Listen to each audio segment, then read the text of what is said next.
Special இடி சாம்பார் எப்படி பண்ணுறதுன்னு தாங்க பார்க்க போகிறோம். ரொம்ப எம்மியாக சூப்பராக இருக்கும். சாதத்துக்கு மட்டும் இல்லை, இட்லி தோசை எல்லாத்துக்குமே சூப்பராக இருக்கும். நம்ம வந்துட்டு அந்த நெல்லை ஸ்பெஷலில் மசாலாலாம் இடித்து தான் செய்ய போகிறோம். இப்போ இது எப்படி பண்ணுறதுன்னு சொல்லி வீடியோக்குள்ளே போய் பார்க்கலாம். இப்போ ஃபஸ்ட்டு பார்த்திங்கன்னா நமக்கு பருப்பு வந்து வேக வச்சிடலாம். குக்கர் எடுத்துக்கோங்க. குக்கரில் 1/2 கப் பருப்பை நல்லா கழுவி எடுத்துடலாம். இப்போ வாஷ் பண்ணி போட்டாச்சு. இப்போ வந்து அதில் ஒரு தக்காளி கட் பண்ணி சேர்த்திக்கோங்க. கூடயே வந்துட்டு ஒரு 5 பல் பூண்டு சேர்த்திக்கோங்க. இப்போ இது கூட வந்துட்டு நம்ம மஞ்சத்தூள் ஒரு 1/2 ஸ்பூன் அளவுக்கு மஞ்சத்தூள் சேர்த்திக்கலாம். அடுத்தது பெருங்காயத்தூள், அதே மாதிரி ஒரு 1/2 ஸ்பூன் அளவுக்கு பெருங்காயத்தூள் சேர்த்திக்கலாம். சேர்த்திட்டு 1/2 கப்புக்கு தண்ணி சேர்த்திட்டு ஒரு 3-4 விசில் விட்டு எடுத்துடலாம். நம்மளோட இடி சாம்பாருக்கு வந்துட்டு நம்ம ஒரு மசாலா பவுடர் அடிக்கணும். அதுக்கு வந்துட்டு நான் இங்கே நல்லெண்ணெய் எடுத்திருக்கேன். ஒரு 1/4 ஸ்பூன் நல்லெண்ணெய் மட்டும் சேர்த்துக்கோங்க போதும். இது வந்து வறுத்தெடுக்கிறதுக்கு. இதில் பார்த்தீங்கன்னா முதல்ல வர மல்லி வந்துட்டு 3 ஸ்பூன், அதாவது டேபிள் ஸ்பூன் அளவு எடுத்திங்கன்னா ஒரே ஒரு டேபிள் ஸ்பூன். இது வந்து ஸ்பூன் அப்படிங்கிறதுனால 3 ஸ்பூன் வரமல்லி.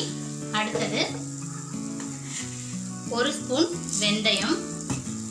அடுத்தது 1 ஸ்பூன் ஜீரகம். அடுத்தது 1 ஸ்பூன் கடலைப்பருப்பு, 1 ஸ்பூன் அரிசி, 1 ஸ்பூன் உளுத்தம்பருப்பு. அடுத்து 1 ஸ்பூனுக்கு குருமிளகு. இது 10 வரமிளகாய். இது உங்கள் காரத்துக்கு ஏற்ற மாதிரி நீங்கள் கூட்டவும் குறைக்கவும் பண்ணிக்கலாம். இதை வந்துட்டு கொஞ்சம் சிம்மில் வச்சு நல்லா ஸ்மெல் வர வரைக்கும் வறுத்துட்டு நம்ம இதை வந்து பொடிச்செடுக்கணும். இப்போ நல்லா வறுத்துக்கலாம்.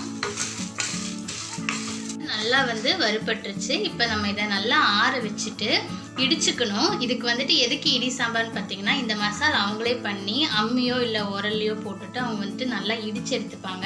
அந்த பொடி தான் வந்து சேர்த்துப்பாங்க. இப்போ என்கிட்ட வந்து அந்த மாதிரி உரலோ அந்த மாதிரிலாம் எதுவுமே இடிக்கிறதுக்கு கல் கிடையாது. அதனால நான் வந்து இதை வந்து மிக்சியில் தான் போட்டுட்டு ஜாரில் தான் அரைக்க போகிறேன். உங்ககிட்ட அந்த மாதிரி இருந்தால் நீங்கள் அந்த மாதிரி இடித்து சேர்த்திக்கோங்க. அது இல்லாத பட்சத்தில் நம்ம வந்துட்டு மிக்சி ஜார்லேயே போட்டு நம்ம நைஸாக பொடி பண்ணி எடுத்துக்கலாம். இந்த மாதிரி நம்ம பொடியாக அரைச்சிட்டு வந்தாச்சு. பார்த்திங்கன்னா பருப்பு வந்து வெந்துருச்சு. நல்லா வந்து மத்து போட்டு கடைஞ்சி எடுத்துக்கலாம். நம்ம எதில் சாம்பார் பண்ணுறோமோ அந்த பாத்திரத்தில் பார்த்திங்கன்னா நான் இங்கே 3 கப்புக்கு தண்ணி வச்சுருக்கேன், காய் வேகிற அளவுக்கு. இந்த குழம்புக்கு பார்த்திங்கன்னா நம்ம நிறையா காய் போட்டுக்கலாம். எல்லா காயும் மிக்ஸ் பண்ணியும் போட்டுக்கலாம் இந்த சாம்பாருக்கு. நான் இங்கே 2 கேரட் வந்துட்டு இந்த மாதிரி நீளமாக அரைஞ்சி வச்சுருக்கேன். இந்த 2 கேரட் சேர்த்துட்டு போகிறேன். கூடயே பார்த்திங்கன்னா கொஞ்சமாக காலிஃப்ளவர். அடுத்தது ஒரு 3 கத்திரிக்காய், ஒரு பெரிய வெங்காயம் நறுக்கி வச்சுருக்கேன். இதுக்கு பதிலாக உங்ககிட்ட சின்ன வெங்காயம் இருந்தால் சின்ன வெங்காயம் வந்துட்டு ஒரு 6-7 சின்ன வெங்காயம் வந்துட்டு நீங்கள் நறுக்கி போட்டுக்கோங்க. இப்போ சேர்த்தாச்சு. இது இல்லாமல் நான் மாங்காய் சேர்க்க போகிறேன். ஆனால் வந்துட்டு இது ஒரு 3/4 பாகம் வேகட்டும். ஏன்னா மாங்காய் இப்போவே போட்டோன்னா இதெல்லாம் வேகிறதுக்குள்ள ரொம்ப குழஞ்சிரும். அதனால் இது ஒரு 3/4 பாகம் வெந்ததுக்கு அப்புறமா தான் மாங்காய் போட போகிறேன். தேவையான அளவுக்கு உப்பு சேர்த்திக்கலாம். கூடயே பார்த்தீங்கன்னா 1 ஸ்பூன் அளவுக்கு தேங்காய் சேர்த்திட்டு இப்போ நம்ம அடைச்சி வச்சுட்டு இதை வந்து வேக வச்சிடும். ஒரு 3/4 பாகம் வெந்தால் போதும். பாருங்க, காய் வந்து 3/4வாசி வெந்ததுக்கு அப்புறமா நான் வந்து மாங்காய் எடுத்து வச்சுருக்கேன்னு சொன்னேன் இல்லையா, அந்த மாங்காய் சேர்த்திக்கிறேன். மாங்காய் வந்துட்டு என்கிட்ட வந்து அவ்வளோ புளிப்பில்லாத மாங்காவாக இருக்கனால நான் வந்துட்டு ஒரு 3/4வாசி மாங்காய் அப்படியே நான் சேர்த்திக்கிறேன்.